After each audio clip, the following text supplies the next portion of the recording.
Hello student, स्वागत है आप सभी का एक बार फिर से हमारे इस ऑफिशियल यूट्यूब चैनल में जिसका नाम है एज सोल सॉल्यूशन। मैं चंदन कुमार हाजिर हूं आप सभी के सामने अपनी एक और नई वीडियो के साथ। सो गाइस, आज की इस नई वीडियो में हम बात करेंगे उन सभी स्टूडेंट्स के लिए जो स्कूल ऑफ ओपन लर्निंग के स्टूडेंट्स हैं, या फिर वो एनसी वेब के स्टूडेंट्स हैं, या फिर वो दिल्ली यूनिवर्सिटी में किसी भी रेगुलर कॉलेज के स्टूडेंट्स हैं, और उन सभी के पास में बीए प्रोग्राम का कोर्स है, उन सभी के पास में पॉलिटिकल साइंस का सब्जेक्ट है। आप सभी को पता है कि पॉलिटिकल साइंस का जो ये सब्जेक्ट है ये डिसिप्लिन में आएगा। और आज हम बात करने वाले हैं आप सभी के लिए एक नए क्वेश्चन पेपर की। ये क्वेश्चन पेपर जो है थर्ड सेमेस्टर के स्टूडेंट्स के लिए है, जो पॉलिटिकल साइंस के सब्जेक्ट को पढ़ रहे हैं। और बुक का नेम आप सभी का है कंपैरेटिव गवर्नमेंट एंड पॉलिटिक्स। ये सब्जेक्ट है आप सभी का, और इस पूरे क्वेश्चन पेपर का एनालाइज करेंगे, क्योंकि आप सभी का अब आपको पता ही है कि नवंबर दिसंबर में आपकी जो डेट शीट आई हैगी, नवंबर से ही दिल्ली यूनिवर्सिटी के एग्जाम शुरू हैं और ये जनवरी तक चलेंगे। तो आप सभी के एग्जाम जो है दिसंबर में होने वाले हैं, तो ये पेपर आप सभी के लिए रामबाण साबित होगा। बहुत सारे स्टूडेंट्स के कमेंट आ रहे थे कि सर ऐसे ऐसे वीडियोज हमारे लिए लेकर आ दीजिए जिसके अंदर कुछ क्वेश्चन पेपर का एनालिसिस हो, और हूबहू वो पेपर आप देख सकते हो। दिल्ली यूनिवर्सिटी का ही पेपर है। यहाँ पर दिल्ली यूनिवर्सिटी का जो पेपर है आप उसकी पहचान करोगे। टॉप पे यहाँ पर नंबर ऑफ क्वेश्चन की शीट लिखी होती है, कितने पेजेस का क्वेश्चन पेपर है। साइड में यहाँ पर आप सभी के लिए क्वेश्चन पेपर का कितने मार्क्स का क्वेश्चन पेपर है ये लिखा होगा, और यहाँ पर टाइम का ड्यूरेशन लिखा होता है। सबसे पहली बात, सोल वाले बच्चों के लिए एक चीज कंफर्म कर देना चाहते हैं कि अगर आपके पास में पेपर में 75 मार्क्स लिखे हुए आ रहे हैं तो आप उसको 100 ही कंसीडर करके चलेंगे, क्योंकि ये रेगुलर वालों बच्चों का पेपर है। और ठीक इसी तरीके से आप सभी का पेपर भी आएगा, क्योंकि सब्जेक्ट सेम है, टॉपिक सेम है, तो पेपर भी सेम ही रहेगा।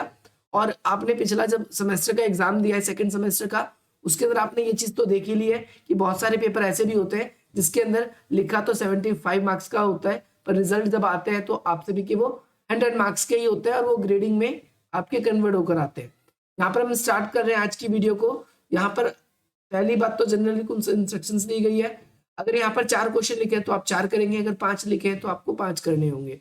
क्वेश्चन पेपर के अंदर नंबर ऑफ क्वेश्चन की बात करें तो अगर 10 क्वेश्चन आएंगे आपके, मैं बता देता हूँ, अगर क्वेश्चन 10 होंगे तो आपको 5 करने होते हैं। अगर नंबर ऑफ क्वेश्चन अगर आपके 8 आते हैं तो आपको 4 ही करने होते हैं। एक क्वेश्चन 4 नंबर, जब 4 करेंगे आप तो 25 नंबर का बन जाता है, और जब आप लोगों के 5 क्वेश्चन करने होते हैं तो एक क्वेश्चन बन जाता है। क्वेश्चन फर्स्ट क्वेश्चन आप सभी की स्क्रीन पर आ चुका है। फर्स्ट क्वेश्चन में आपसे पूछा गया है कि तुलनात्मक राजनीति में परंपरागत उपागम की विवेचना कीजिए। सबसे पहली बात तो कंपैरेटिव जो पॉलिटिकल है इसके अंदर परंपरागत उपागम, देखो आप सभी को पता होगा, आप सभी ने सब्जेक्ट लिया, अगर नहीं भी पता है तो बिल्कुल डीप से मैं आप सभी के लिए एक्सप्लेन करने वाला हूँ। तुलनात्मक राजनीति का मतलब क्या होता है? जब हम कंपैरेटिव करते हैं, दो चीजों का कंपैरिजन करते हैं, दो तरह की राजनीति का कंपैरिजन करते हैं, हम दूसरे देश से अपने देश की राजनीति का जब कंपैरिजन करते हैं तो वो तुलनात्मक राजनीति है। तो तुलनात्मक राजनीति के आज कई तरीके हैं। आज पहला तरीका ये है, आप अपने दोस्त से सिलेबस का कंपैरेटिव कर रहे हो। आपने अपना सिलेबस डाउनलोड किया और आपने उसका सिलेबस देखा, तो आपने एक बार तो उसकी बुक देख ली, तो ये एक हो गया परंपरागत सोच। लेकिन आज के जमाने में जैसे परंपरागत में नहीं, हम आधुनिक की बात करते हैं, तो आधुनिक समय में आप क्या करोगे, डायरेक्टली गूगल खोलोगे, उसमें उस सब्जेक्ट का पर्टिकुलर सिलेबस देखोगे, आप अपना सिलेबस देखोगे, और नॉर्मली यहाँ पर आप देख पाओगे कि भाई ये सिलेबस उसका, ये सिलेबस हमारा है। हम इस तरीके से उसको इजिली देख सकते हैं। बट नाउ अगर हम परंपरावादी की बात करें तो पहले के समय में अगर हम तुलनात्मक राजनीति करते थे तो उसके अंदर हम जो भी जिस देश के बारे में पढ़ रहे थे तो उसकी उन देश की रचनाओं के बारे में, एक तो उन देश की रचनाओं के बारे में, उन देश की जो भी बुक्स है, की किताबें है ना, बुक्स के बारे में, इन सभी के बारे में हम क्या करते हैं, अध्ययन करते हैं। ये आप सभी को ध्यान रखना है। हम इनका अध्ययन करते हैं, और हम हमारे पास में इतने ज्यादा आंकड़े के सही सोर्स नहीं होते, तो यहाँ पर सिर्फ आपको क्वेश्चन एक्सप्लेन किया जा रहा है बाकायदा टॉपिक के साथ में। जैसे एक एक क्वेश्चन, क्या क्वेश्चन बनेगा, इंपॉर्टेंट क्वेश्चन, उसकी वीडियो अलग आएगी। एक अगर पर्टिकुलर यही क्वेश्चन होगा तो उसका आंसर आपको बिल्कुल डिटेल से बाय हैंड रिटन नोट्स में आप लोगों को समझाई जाएंगे कि कैसे स्टार्टिंग करनी है, कैसे निष्कर्ष डालना है, वो सारी चीजें आप सभी से करवाई जाएगी। यहाँ पर आप सभी को बस ये देखना है कि तुलनात्मक राजनीति में परंपरागत उपागम की आपको विवेचना करनी है, और तुलनात्मक राजनीति के विश्लेषण की संस्थात्मक जो प्रणाली है उसका औचित्य बताना है। यानी जब हम राजनीति संस्थाओं का अध्ययन करते हैं, जैसे हमने एक तो बुक्स की बात करी, दूसरा, अगर हमें परंपरागत तुलनात्मक अध्ययन करना होता है तो हम डायरेक्टली हम वहाँ की जो संस्थाएं होती है, देशों की जो संस्थाएं होती है, सरकारें होती है, उनका कंपैरिजन करते हैं कि उस देश की सरकार किस तरीके से निर्णय लेती है, उस देश में किस तरीके से कानून बनाए जाते हैं, और फिर हम अपने देश का देखते हैं कि हमारे देश में कैसे कानून बनाए जाते हैं। इस तरीके से दोनों देशों का जो कंपैरिजन किया जाता है, ये तुलनात्मक राजनीति का परंपरागत रूप है।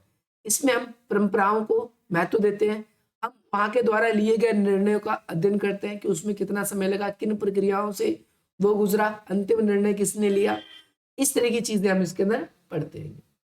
ये आपका फर्स्ट क्वेश्चन में आपको ये एक्सप्लेन करना था कि भाई आज के जमाने में उसका औचित्य है कि नहीं। औचित्य का मतलब होता है कि आज के समय में ये प्रासंगिक है कि नहीं, प्रासंगिक है कि नहीं, आप सभी को ये बताना है। प्रासंगिक होने का मतलब आज भी इसकी जो वैल्यू है वो है या नहीं, आपको ये डिफाइन करना है इस वाले क्वेश्चन में। नेक्स्ट क्वेश्चन आप सभी के सामने क्वेश्चन नंबर 2 है। हम यहाँ पर से क्वेश्चन को डिफाइन कर रहे हैं ताकि आप लोग अपनी तैयारी को अच्छे तरीके से सुनिश्चित कर सके, पहली चीज ये। और दूसरी चीज हम इस चीज में ये भी देखेंगे कि किस किस यूनिट से आप सभी का क्वेश्चन ज्यादा आता भी है। जैसे आपने फर्स्ट यूनिट यहाँ पर देखी, फर्स्ट क्वेश्चन ही जो है आपके फर्स्ट यूनिट से ही है, और इस फर्स्ट यूनिट के अंदर देख सकते हो आप तुलनात्मक राजनीति, यहाँ पर आपको दिख रहा होगा आयोग, तुलनात्मक राजनीति की एक विश्लेषण की प्रकृति, जो ये नेचर लिखा है, इस प्रकृति को हमने 2 वर्गों में विभाजित किया है। एक आपका परंपरागत है और दूसरे नंबर पे आपका आधुनिक आ जाता है।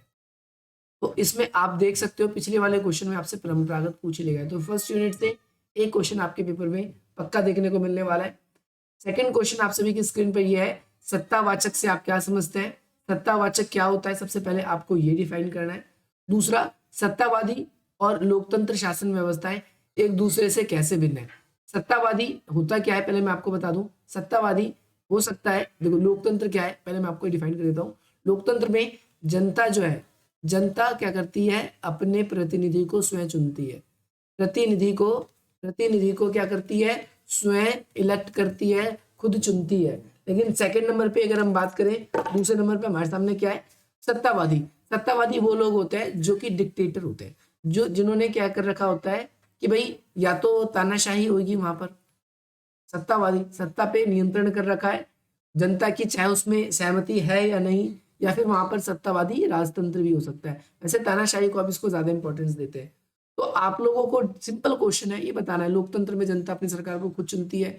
लोकतंत्र सरकार जो होती है वो निश्चित अवधि के लिए, जैसे अमेरिका में जो इलेक्शन होते हैं वो 4 ईयर के लिए होते हैं। इंडिया की बात करते तो ज्यादातर इलेक्शन 5 ईयर के होते हैं। लोकसभा के भी 5 साल के होते हैं, और इसके अलावा विधानसभा के भी 5 साल के, पंचायती राज के भी 5 साल के होते हैं।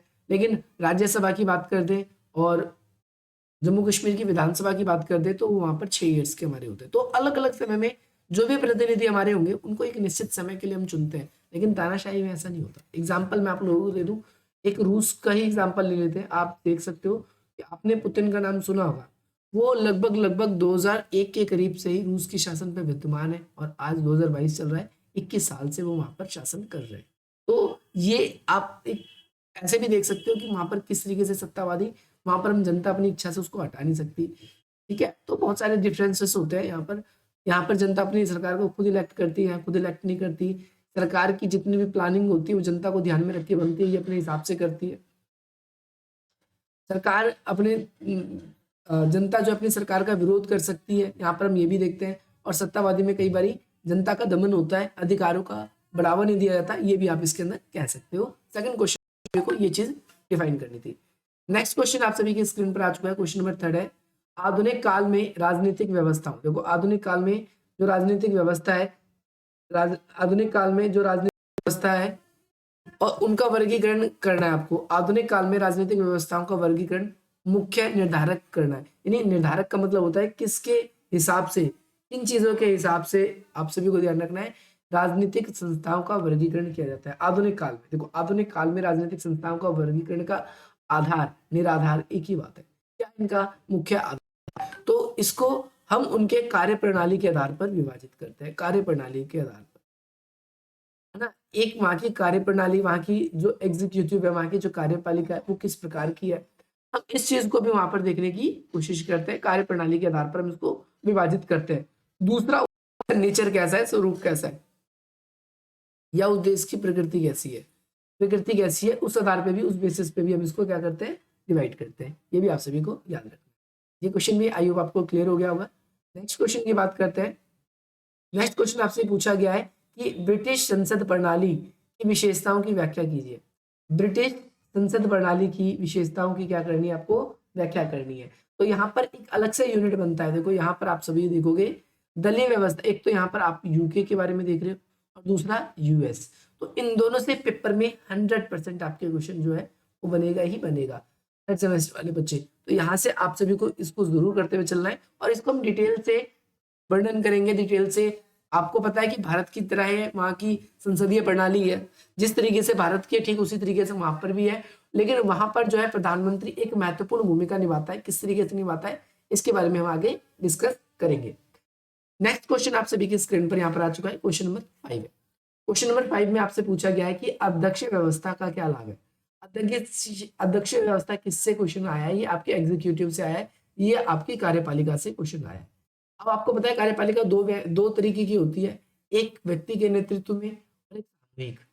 जो एक व्यक्ति के नेतृत्व में होती है वो होती है अध्यक्षीय, ये ध्यान रखना आप सभी को। तो यहाँ पर अध्यक्षीय प्रणाली के लाभ पूछा जा रहा है। तो इसका लाभ सबसे पहली बात तो ये है कि सरकार का लाभ और साथ ही साथ देश का प्रमुख, दोनों का प्रमुख जो होता है वो एक ही व्यक्ति होता है।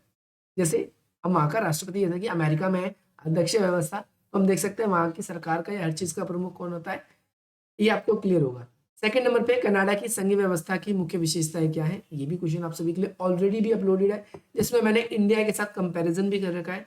तो अगर आप उस कंपैरिजन वाली वीडियो को देखोगे तो ज्यादा इजीली आपको पता चल जाएगा कि वहां पर मुख्य व्यवस्था क्या है, क्या व्यवस्था नहीं है।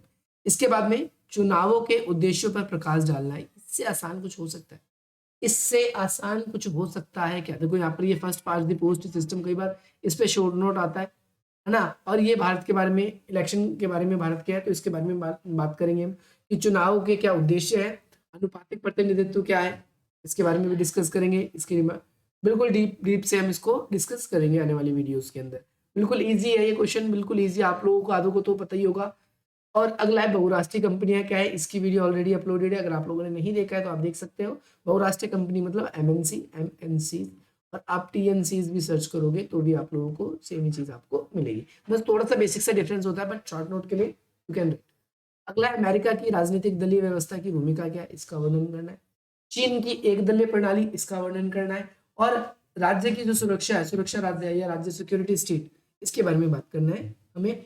इन सभी टॉपिक्स के ऊपर, जो छोटे छोटे टॉपिक्स है, जो बड़े टॉपिक्स है, इन सभी के बारे में डिटेल से डिस्कस करेंगे। मैं आशा करता हूँ आप सभी को ये वीडियो पसंद आएगी। और अगर आप लोग हमारे साथ जुड़ना चाहते हैं, आप हमारे साथ जुड़ सकते हैं। आपकी स्क्रीन पर ये नंबर शो हो रहा है 8287031331।